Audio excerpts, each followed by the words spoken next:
Hi, I'm Abhishek Bachchan and you are watching BollywoodHungama.com. Keep on watching, as my friend Faridoon says.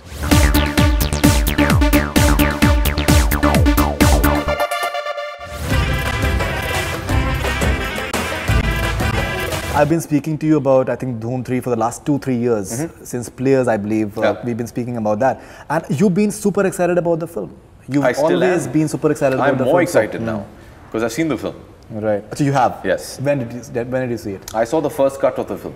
Okay. Yeah. I haven't seen the copy yet. I'll be seeing it, I guess, on the day of release, because we're so busy promoting. Right.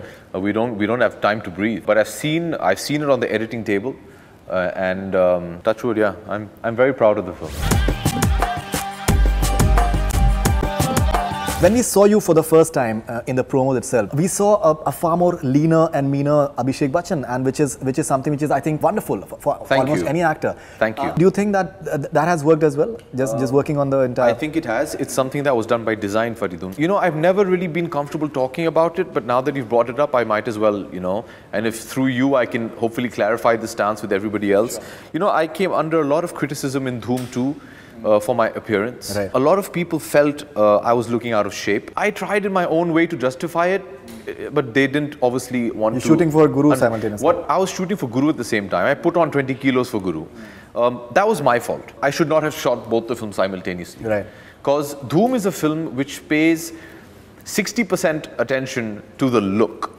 When we started Dhoom 1, one of the briefs was just look the best you can look, because this film is about style. This film is about attitude. This film is about looking good. And every actor associated with all three Dhooms has spent a lot of time and effort trying to look their best. Because that's part of what the requirement of the Dhoom series is. Right. Before starting Dhoom 3, I was very conscious that I should not repeat what I did in Dhoom 2. So this was the only film I was shooting at that point of time. I worked very hard, you know, with my trainer to look in a particular way.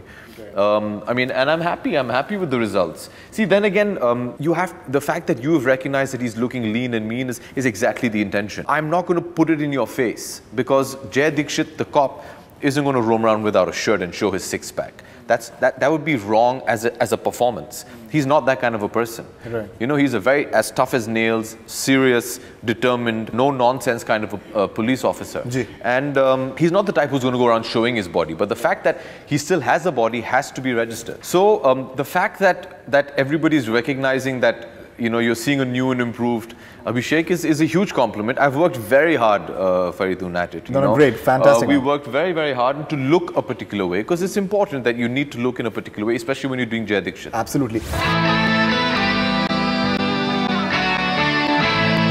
A lot is being made about the villain of Dhoom series, be it John, Hrithik, and even Amir, I think, is looking fantastic right now. But the fact is, if you look at the first Dhoom series itself, your character goes through troughs as well. You know, right. Be it the first part or the second part. There are very interesting happenings that happen, and which is, I think, which takes the story forward in a wonderful way as well. Do you feel that we can see something different in Dhoom 3 as well? That particular moment when you and Amir just combating with that stick on motorbike, I think that is very interesting moment as well. Yeah, that's in the climax. Okay. Yeah, I do. Actually, I think we've pushed Jai Dixit that extra bit as well. You know, it's important, Faridoon, although the character of Jai remains the same. And people ask me that, you know, so what's different? And I say nothing. He's the same old Jai Dixit. But you have to give him a bigger challenge.